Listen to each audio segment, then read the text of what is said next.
Oui, de gros chantiers, puisque vous n'avez pas échappé qu'on est dans une période un peu particulière avec le manque d'eau, problématique d'adaptation au réchauffement climatique, et en même temps une ambition qu'on s'est tous fixée, que l'État nous demande, sur notamment notre contribution sur l'énergie renouvelable, et notamment la contribution à réduire finalement ce réchauffement climatique. Donc là-dessus, ça sera un sujet de ce soir, sur la manière dont on accepte, on accompagne des projets d'énergie renouvelable. Comme je dis, notre territoire n'est pas à vendre, donc il faut qu'on soit vigilant. Les communes sollicitent, il y a beaucoup de projets d'entreprises qui sollicitent du foncier pour du photovoltaïque, parfois des sites même pour de l'éolien. Autant vous dire que c'est des choses auxquelles on est quand même assez opposé. Donc il y a un sujet d'avenir pour nous. Donc on n'est pas braqué, mais on préfère qu'on soit, je dirais, projet par projet, qu'on analyse la pertinence et surtout le besoin sur le territoire. Ensuite, il y aura un sujet majeur qu'on attend tous, c'est la fameuse charte. Or, ça ne parle pas à tout le monde de la charte. La charte, c'est quoi? C'est l'avenir du parc pour les 10-15 prochaines années. Donc enfin, on a reçu un avis de l'État qui est plutôt favorable sur la charte qu'on avait présentée, qui est un gros document, qui est en fait comment on voit le territoire dans les 15 prochaines années. Et effectivement, on avait un sujet un peu de divergence avec le Conseil national donc de la protection et de l'environnement sur la manière de gérer la question de la prédation et de l'ours. On a toujours considéré que ce n'était pas le rôle du PNR de le jouer, c'est réaffirmé là, accepté par l'État, mais en tout cas la région et le département sont au premier chef là-dessus. Et puis on a plein de sujets, notamment la signature des contrats boursiers, vous savez, la manière dont on accompagne ces petits territoires qui étaient les anciens chefs de canton pour les espaces de vie, pour la vitalité de leur petit village qui irriguent les vallées. On a un petit département avec des anciens chefs de canton qui étaient tout petits, mais c'est à l'image du département qui est un petit département.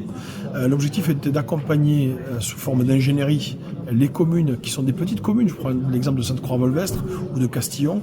Si vous n'accompagnez pas sur l'ingénierie, sur les projets, ils ne peuvent pas sortir de projet. L'idée, c'est d'accompagner, d'amener les communes à avoir des projets à moyen et long terme, sur l'habitat durable, sur les espaces de vie, sur des commerces de proximité, sur des services publics, sur les aménagements de voirie, sur plein de sujets, et donc du coup les amener à rédiger un projet qui les amène sur les 10 prochaines années.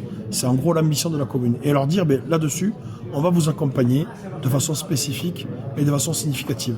Et le département de l'Ariège, qui n'a pas voulu faire un contrat lui-même, nous a accompagnés sur ces contrats bourg-centre.